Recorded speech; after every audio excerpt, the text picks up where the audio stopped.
Néstor, es que además tiene doble valor. Yo estoy de acuerdo con que lleguen los sindicatos, ¿cierto? Los trabajadores. Y el gobierno seguramente sabe que Loza está en contra de algunas de sus propuestas, porque esto no es descubrimiento mío, son posiciones públicas. Y hubo una reunión en diciembre del presidente Petro con la USO, y ahí seguramente el doctor Loza también expresó sus desacuerdos con las posiciones del presidente. Y curiosamente, pues inicialmente se cuestionaba mucho la llegada de un trabajador, inclusive del sindicato de la USO, a la Junta Directiva de Ecopetrol, pero la torta se está cambiando y es posiblemente va a ser este miembro de Junta el muro de contención ahora desde la Junta Directiva de muchas de las propuestas que tiene el actual gobierno, como la venta del Permian y demás. Señor. Me preocupa más los otros dos nombres o los otros dos perfiles que mencionó María Camila en su informe. Sí.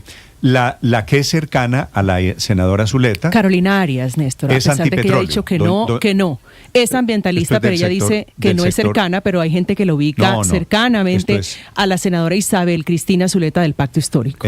Felipe, pues ambientalista llegar a la Junta Directiva de Ecopetrol, pues llega con unos criterios diferentes. Y el otro señor... Juan Gonzalo. Dijo María Camila en su informe que Castaño, fue el que hizo el informe del estudio de por qué se debía vender la participación de Ecopetrol en Permian. Eso me preocupa mucho más que la llegada de un sindicalista. No, Felipe, ese sí es anti-Permian y anti-fracking. Claro, es que esa fue la reunión. ¿Cómo queda la Junta, Aurelio? Usted que conoce bien eso, ¿cómo queda la Junta frente a unas decisiones que serían trascendentales frente al futuro de Ecopetrol en los últimos 6 meses de gobierno?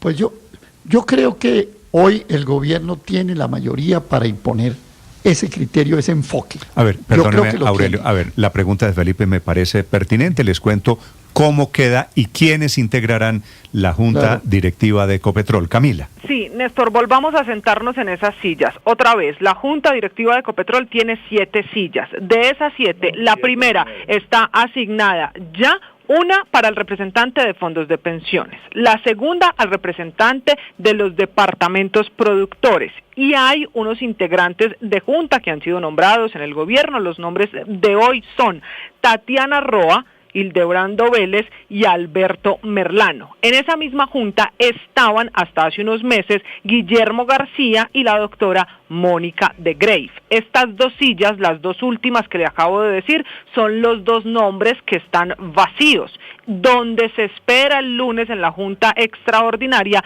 la plancha que manda el gobierno. Y es ahí, para esas 2 sillas, que nos dan esos nombres, el de Juan Gonzalo Castaño y el de Carolina Arias. Ahí es donde tiene además la nueva silla, donde tiene que entrar en una de esas posiciones precisamente el actual representante de los trabajadores, César Loza.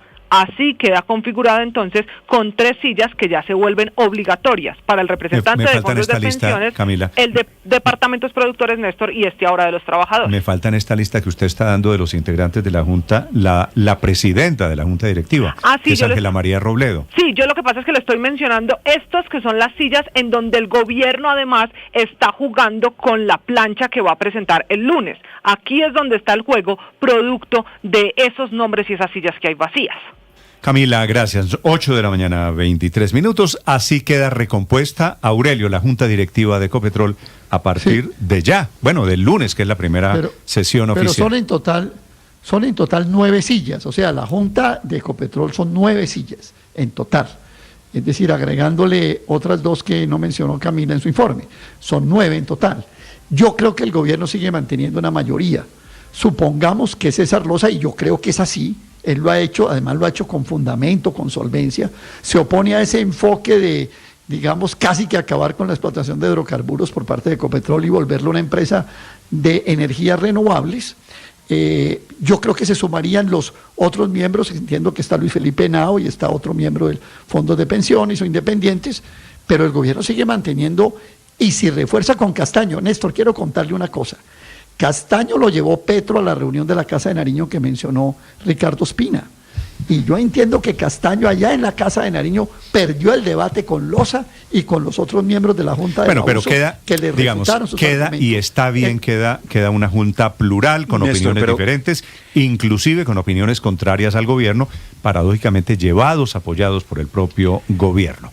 Néstor, el destino de Ecopetrol lo va a determinar mucho más el contexto de la región, lo que está pasando ahorita en materia de petróleo en Venezuela, nada más y nada menos, pero también el cambio de gobierno lo va a determinar mucho más que estos últimos cambios de junta. Estos son como el último estertor de las apuestas infructuosas que ha tenido el gobierno Petro en el grupo Ecopetrol, porque mucho de lo que han planteado querer hacer no lo han podido hacer. Lo único que han logrado es dejar de hacer cosas que debieron hacer, pero las ventas, las acciones no han prosperado. Lo único que han tenido es inacción, por ejemplo, en exploración y en otra materia. ¿Y qué es lo que viene, Néstor?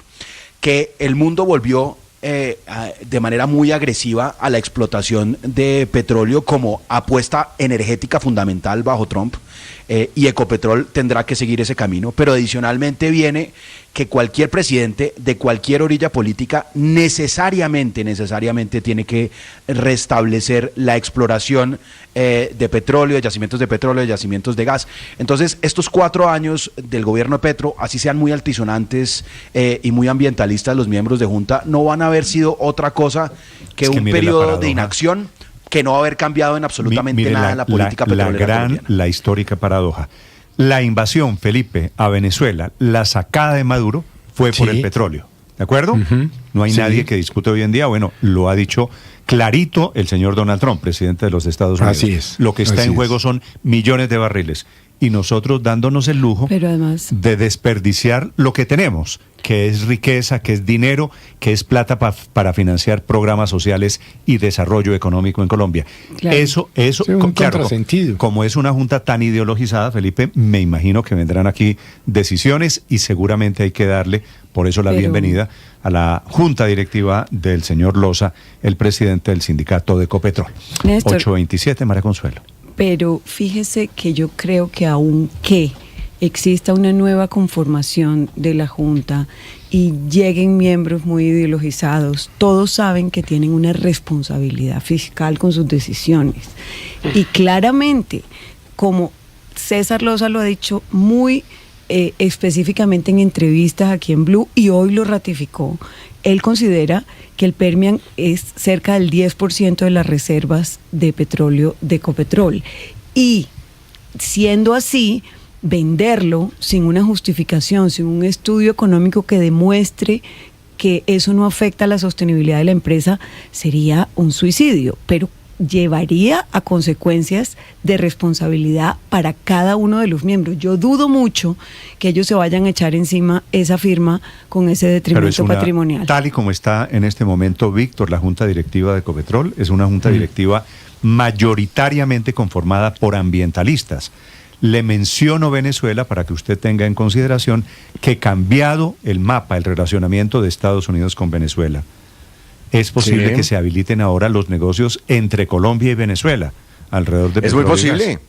Es muy posible, la famosa importación de gas, ¿no? Claro. Desde Venezuela. Obviamente hay que reparar primero el tubo y demás, pero es muy posible que esa posibilidad tome, que esa opción tome fuerza. Reconstruirlo. Eso es un mar de chatarra que no sirve para nada. Ese gasoducto supuestamente por el que quieren transportar el gas. Pero Néstor, la verdad es que el negocio del petróleo no pasa por un buen momento, pasa por un muy mal momento. Los precios están muy bajos y la estrategia de Trump no es porque le parezca un gran negocio coger el petróleo de Venezuela.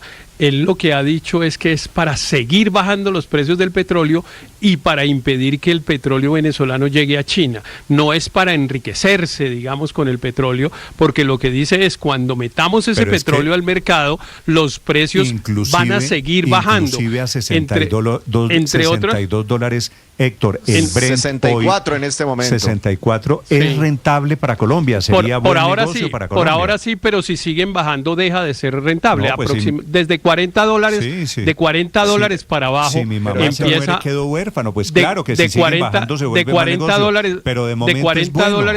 de $40 para abajo el petróleo es mal negocio. Y entre otras cosas en el mundo, Néstor, hoy está sobrando petróleo.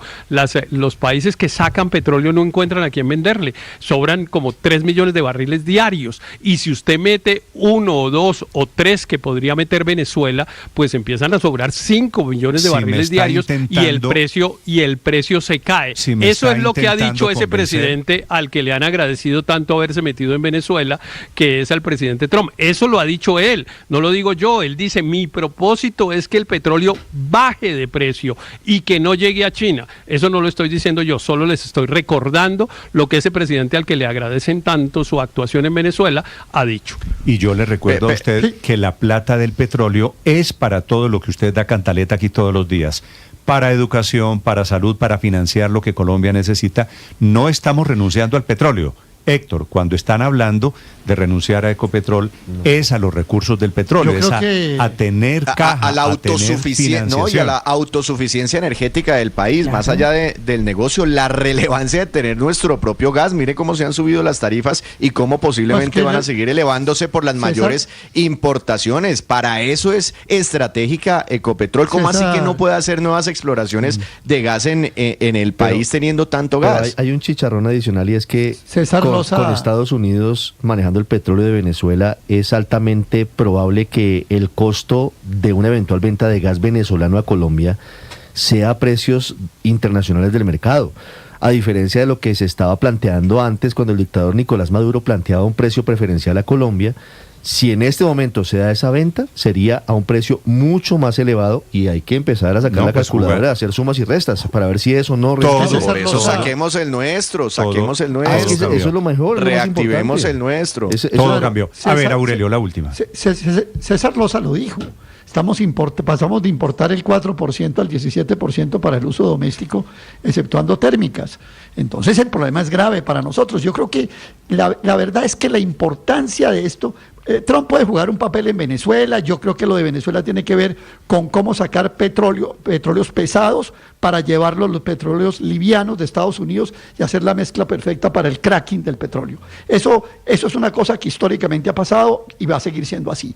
Pero creo que lo más importante que puede hacerse es que Colombia, como lo dice Víctor, recupere su soberanía energética.